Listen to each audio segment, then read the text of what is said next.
Assalamualaikum warahmatullahi wabarakatuh. Hai anak-anak, apa kabar? Salam sehat untuk kita semua. Kita bertemu kembali pada materi perjuangan menghadapi ancaman disintegrasi bangsa. Apa saja sih yang harus kita pelajari pada bab ini? Yang pertama, berbagai pergolakan dalam negeri pada tahun 1945 sampai 1965 yang meliputi pergolakan berkaitan dengan ideologi, kepentingan, dan sistem pemerintahan. Yang kedua, dari konflik menuju integrasi. Yang pertama yaitu kesadaran terhadap kepentingan integrasi bangsa. Yang kedua, teladan tokoh persatuan. Pergolakan akibat perbedaan ideologi. Yang pertama yaitu pemberontakan PKI Madiun pada tahun 1948. Jatuhnya Kabinet Amir Sarifuddin pada tanggal 23 Januari 1948 akibat persetujuan Renville. Presiden kemudian menunjuk Mohatta untuk membentuk kabinet. Kabinet tersebut tanpa adanya golongan sosialis. Pada perkembangannya, Amir Sarifuddin menjadi oposisi Kabinet Hatta dan menyusun Front Demokrasi Rakyat atau VDR dari golongan kiri dan kanan. VDR menghasut kaum buruh di pabrik belenggu pada tanggal 5 Juli 1948. Puncak dari pemberontakan PKI Madiun terjadi pada tanggal 18 September 1948, di mana PKI membentuk Front Nasional. Musso memproklamasikan berdirinya Soviet Republik Indonesia, maka pecahlah pemberontakan PKI Madiun. Kaum pemberontak kemudian melakukan tindakan-tindakan anarkis. Pejabat-pejabat pemerintah, perwira-perwira TNI, pemimpin-pemimpin partai, alim ulama, dan golongan lain yang dianggap mereka musuh, mereka bunuh secara besar-besaran. Untuk memberantas pemberontakan PKI di Madiun, pemerintah melancarkan operasi militer di Madiun, yang biasa disebut GOM pertama. Pada tanggal 30 September 1948, tepatnya pukul 16.15 waktu Indonesia Barat, kota Madiun dapat direbut kembali oleh TNI. Musso pun dapat ditangkap dan dijatuhi hukuman mati. Sedangkan Amir Sarifuddin berbalik menjadi pemimpin oposisi terhadap Kabinet Hatta. Setelah pemberontakan PKI Madiun berhasil ditumpas, kedudukan PKI dan KNIP menjadi beku. Dengan hancurnya lawan politik mereka, golongan politik lainnya yaitu Gerakan Revolusi Rakyat atau GRR melakukan move on politik.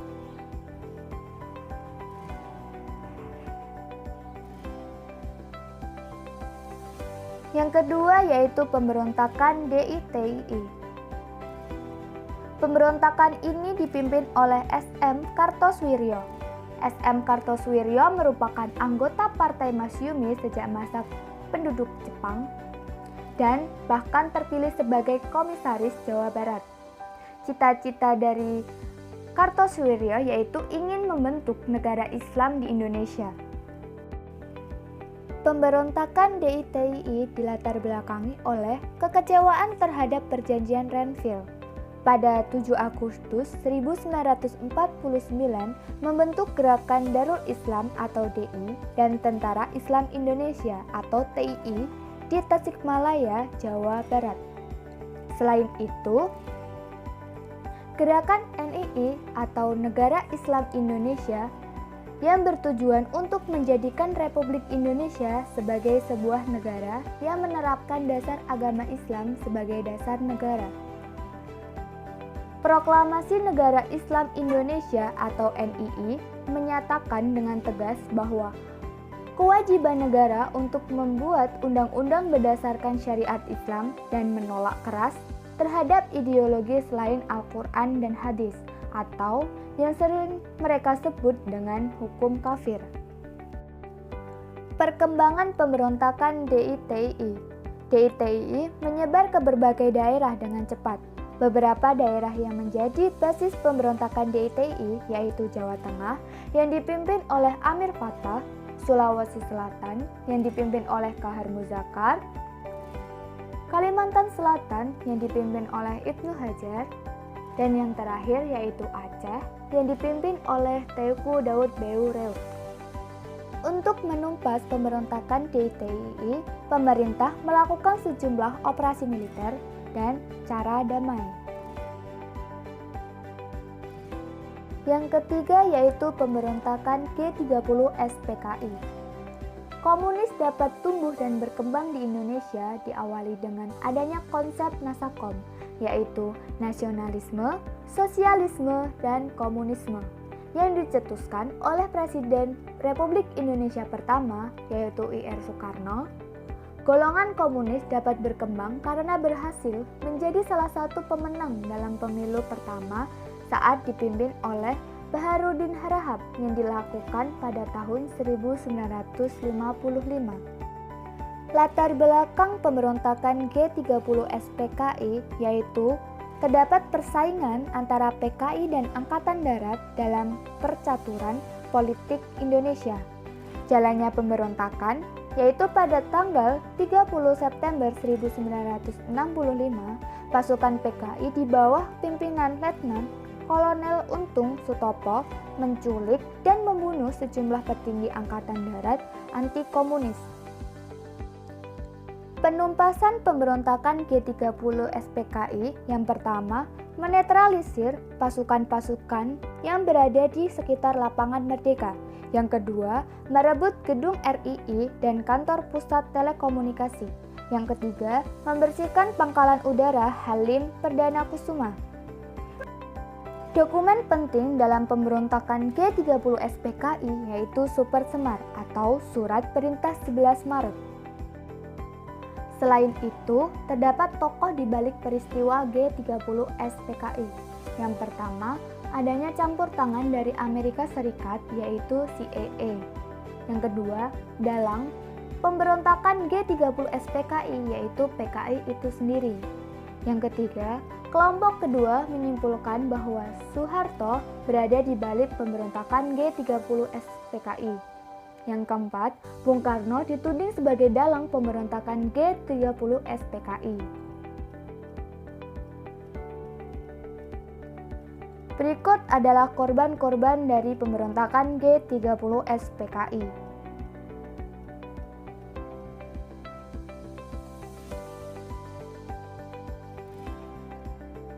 Pergolakan akibat kepentingan.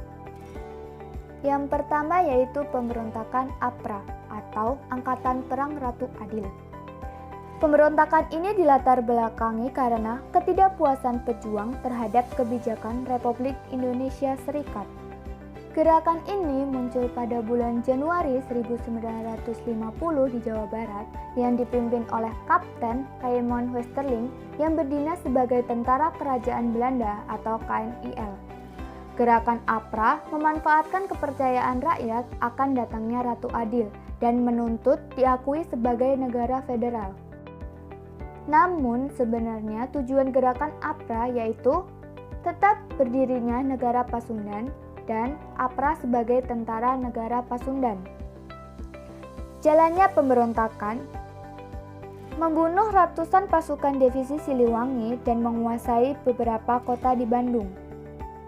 Pada tanggal 23 Januari 1950, APRA dengan bersenjata lengkap menyerbu kota Bandung dan secara ganas membunuh TNI yang dijumpai.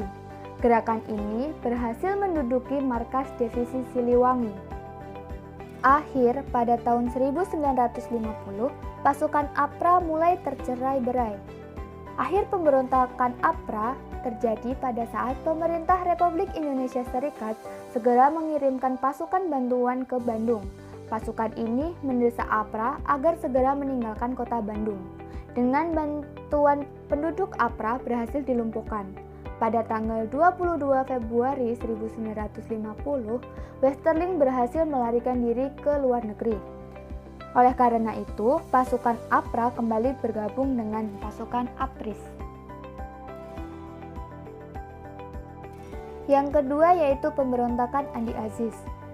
Pada Desember 1949, pembentukan Angkatan Perang Republik Indonesia Serikat atau APRIS. Pada 5 April 1950, pasukan Andi Aziz menangkap beberapa anggota pasukan APRIS di Makassar dan menguasai Makassar. Selain itu, ada juga faktor penyebab terjadinya pemberontakan Andi Aziz. Yang pertama yaitu menuntut agar pasukan bekas KNIL yang bertanggung jawab atas keamanan NIT atau Negara Indonesia Timur, menentang masuknya pasukan APRIS atau Angkatan Perang Republik Indonesia Serikat dari TNI. Yang terakhir yaitu mempertahankan tetap berdirinya NIT atau Negara Indonesia Timur. Pada tanggal 8 April 1950, pemerintah Republik Indonesia Serikat mengeluarkan ultimatum terhadap Andi Aziz yang berisi dalam waktu 4x24 jam Andi Aziz harus melaporkan diri kepada pemerintah Republik Indonesia Serikat di Jakarta.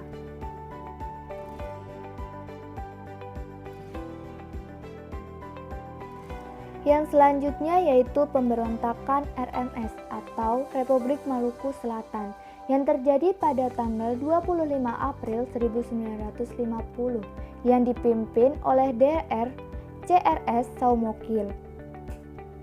Kebijakan pemerintah NIT yang berupaya membubarkan negara-negara bagian dan menyatukannya dalam NKRI. Sehingga pada tanggal 25 April 1950, para anggota RMS memproklamasikan berdirinya Republik Maluku Selatan yang didukung penuh oleh Belanda dan tentara KNIL di Ambon. Dalam memberantas pemberontakan RMS, pemerintah Indonesia menempuh cara damai dan operasi militer. Pemerintah Republik Indonesia Serikat berupaya mengatasi masalah ini secara damai, yaitu dengan mengirimkan misi damai yang dipimpin oleh tokoh asli Maluku, yaitu DR Leumena. Namun, misi ini ditolak oleh Saumokil. Karena upaya damai mengalami jalan buntu, maka pemerintah terpaksa melakukan operasi militer. Ekspedisi militer untuk menumpas pemberontakan RMS disebut Gerakan Operasi Militer atau GOM 3 yang dipimpin oleh Kolonel Alex Kawilarang. Melalui GOM 3, Ambon dapat dikuasai. Dengan jatuhnya Ambon, maka pemberontakan dapat ditumpas. Pergolakan sistem pemerintahan. Yang pertama yaitu pemberontakan PRRI. Latar belakang dari pemberontakan ini yaitu adanya kecemburuan pemerintah di daerah terhadap pemerintah pusat. Proses dalam pemberontakan ini yaitu muncul beberapa dewan daerah seperti Dewan Banten, Dewan Gajah, Dewan Garuda, dan Dewan Mangguni.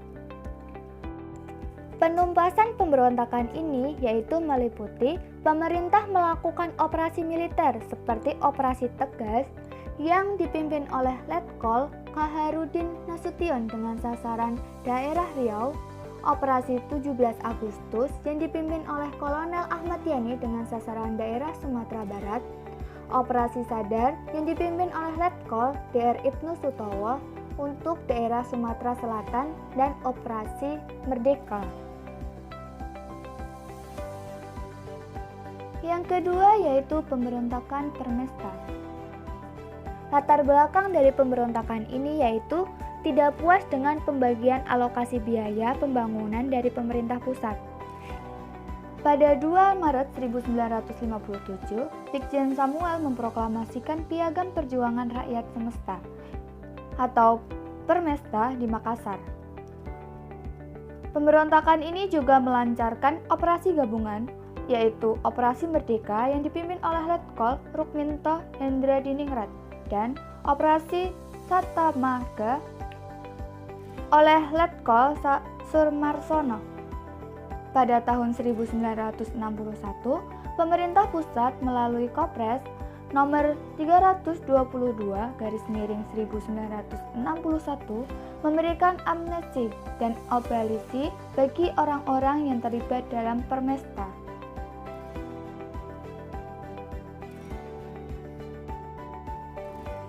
Persoalan negara federal dan BFO. Pembentukan negara-negara federal berawal dari upaya Van Mock menegakkan kekuasaan Belanda di Indonesia.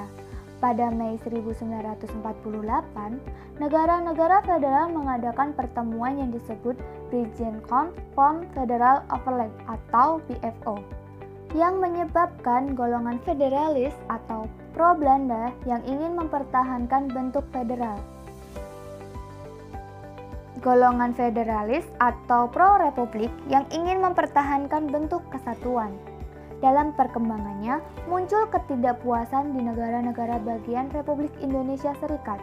Mereka menginginkan kembali ke bentuk NKRI. Akhirnya, pada tanggal 17 Agustus 1950, Republik Indonesia Serikat dibubarkan dan NKRI kembali ditegakkan. Upaya mempertahankan integrasi bangsa. Yang pertama, pentingnya menjaga persatuan dalam kemajemukan. Yang kedua, menciptakan kerukunan. Yang ketiga, mewujudkan cita-cita dan tujuan nasional. Yang keempat, memajukan negara. Yang kelima, mempersiapkan generasi penerus agar mampu bersaing pada era globalisasi. Yang terakhir, yaitu memiliki nilai strategis demi keutuhan bangsa.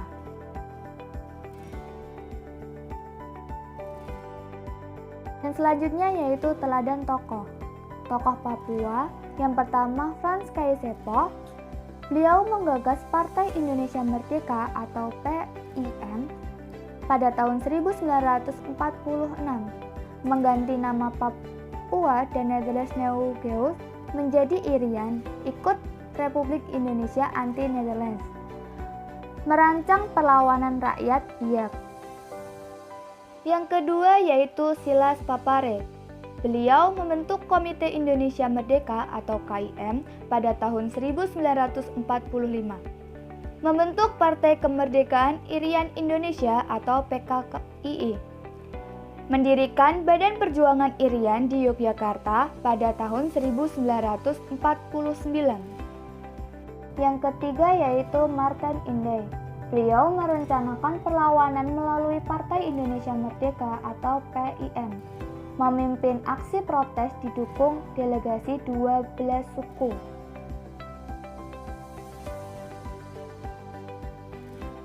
Raja Pemersatu yang pertama yaitu Sri Sultan Hamengkubuwono IX.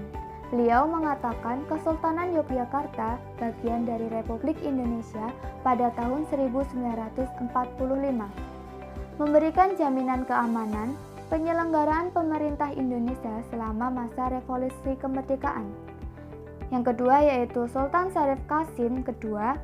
Beliau menyatakan bahwa dukungan dan kesetiaan terhadap Indonesia, menyumbangkan uang sebanyak 13 juta gulden untuk perjuangan rakyat Indonesia.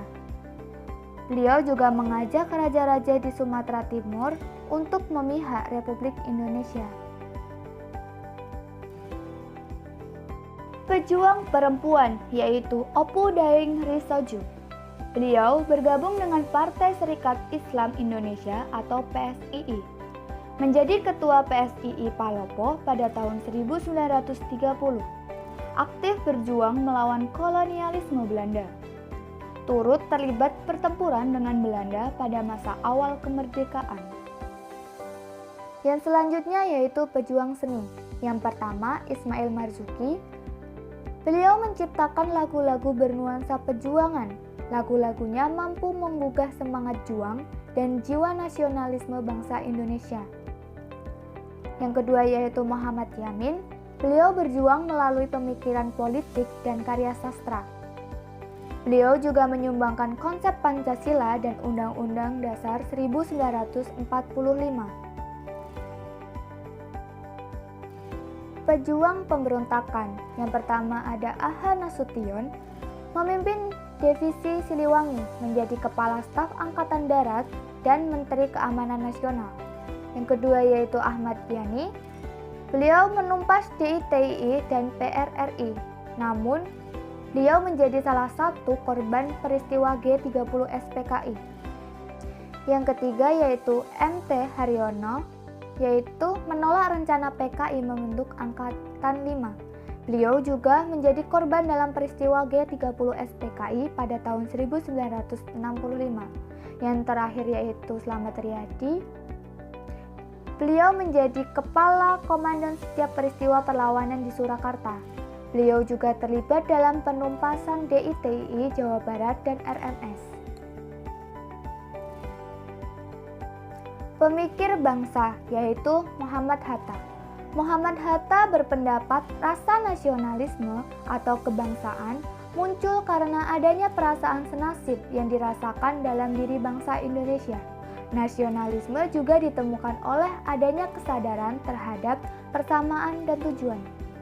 Beliau memperjuangkan nasionalisme di Indonesia sejak masa pergerakan nasional.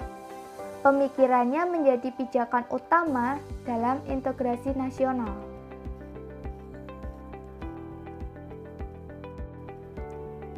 Demikian anak-anak pelajaran pada hari ini. Pada materi perjuangan menghadapi ancaman disintegrasi bangsa, silakan kalian mengulang kembali materi tersebut. Jangan lupa selalu menerapkan gerakan 3M, yaitu mencuci tangan, menjaga jarak, dan selalu memakai masker. Sampai jumpa di lain kesempatan dengan materi yang berbeda. Salam sehat, terima kasih. Wassalamualaikum warahmatullahi wabarakatuh.